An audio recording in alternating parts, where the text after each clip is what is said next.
राधे राधे। छठ का व्रत क्यों करते हैं? छठ माई की कृपा कैसे प्राप्त होती है? भाइयों और बहनों, आज हम बात करेंगे इस महापर्व छठ की, उस व्रत की जो सूर्य भगवान और माता छठी के प्रति समर्पित है। बहुत लोग पूछते हैं छठ का व्रत क्यों किया जाता है, छठ माता की कृपा कैसे मिलती है, आखिर छठ माई कौन है? तो आइए इस कथा को प्रेम और श्रद्धा से समझते हैं। जब आप छठ माई की कथा को मन से सुनेंगे तब इसका वास्तविक अर्थ आपके हृदय तक पहुंचेगा। छठ माई कोई साधारण देवी नहीं है, वे स्वयं ब्रह्मा जी की पुत्री हैं और भगवान शंकर जी की बहुरानी हैं। जब हम उनके नाम का स्मरण करते हैं तो वे हर उस मनोकामना को पूरी करती हैं जो सच्चे भाव से मांगी जाए। कई लोग ये सोचते हैं कि छठ का व्रत केवल वही लोग रखते हैं जिनके पास संतान है, लेकिन ऐसा नहीं है। ये कोई नियम नहीं कि जिनके पास औलाद है वही व्रत रखें। बहुत सी बेटियां कहती हैं, बाबा छठ माता ने मुझे पुत्र नहीं दिया तो मैं कैसे व्रत रखूं? तो सुनो बेटियों, छठ का व्रत रखने के लिए औलाद होना आवश्यक नहीं है, बल्कि जिनके पास संतान नहीं है अगर वे श्रद्धा से छठ माई का व्रत रखें तो माता की कृपा से संतान प्राप्ति होती है। माता की कृपा इतनी महान है कि जिस घर में यह व्रत श्रद्धा से किया जाता है वहां सुख, समृद्धि और संतान का आशीर्वाद अवश्य प्राप्त होता है। आज हिंदू धर्म में जितने भी पर्व हैं उनमें सबसे पवित्र, सबसे शक्तिशाली और सबसे वैज्ञानिक पर्व छठ माना गया है। यह एक ऐसा त्योहार है जिसे पूरे भारतवर्ष ही नहीं बल्कि विदेशों तक श्रद्धा और भक्ति से मनाया जाता है। आज कोई ऐसा गांव, नगर या घाट नहीं है जो छठ पर्व पर सजाया न गया हो। हर जगह दीपक की लौ और भक्ति का उजाला फैल जाता है। महिलाएं नए वस्त्र पहनती हैं, चाहे धन कम हो, पर छठ माता के लिए वे नई साड़ी अवश्य लेती हैं। एक साड़ी दिन में और एक साड़ी संध्या अर्घ्य के लिए पहनती है।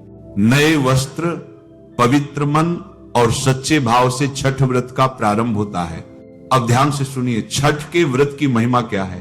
शास्त्रों में कहा गया है कि छठ का व्रत रखने वाली मां के पुत्र पर कभी कोई संकट नहीं आता। जिसने इस व्रत को पूर्ण निष्ठा से किया उसके पुत्र के जीवन में न कोई रोग आता है न कोई दुख। वह जहां भी रहेगा स्वस्थ, प्रसन्न और सफल रहेगा। और यही नहीं, पति पर भी माता की कृपा बनी रहती है। जिनके मांग में सिंदूर है वे बहनें छठ माई की कृपा का विशेष अनुभव करती है। माता की कृपा सिंदूर और सुहाग दोनों पर अत्यंत बलशाली मानी गई है। कई महिलाएं कहती हैं, बाबा हमारे कोई संतान नहीं है तो हम छठ का व्रत कैसे रखें? तो बेटियों, छठ माई के व्रत में ऐसा कोई निषेध नहीं है। आप संतान के बिना भी व्रत रख सकती हैं, क्योंकि यह व्रत संतान के लिए ही तो है। अगर कोई निःसंतान स्त्री श्रद्धा से छठ माई का व्रत रखे तो माता कृपा करती हैं और वर्ष के भीतर संतान की प्राप्ति होती है।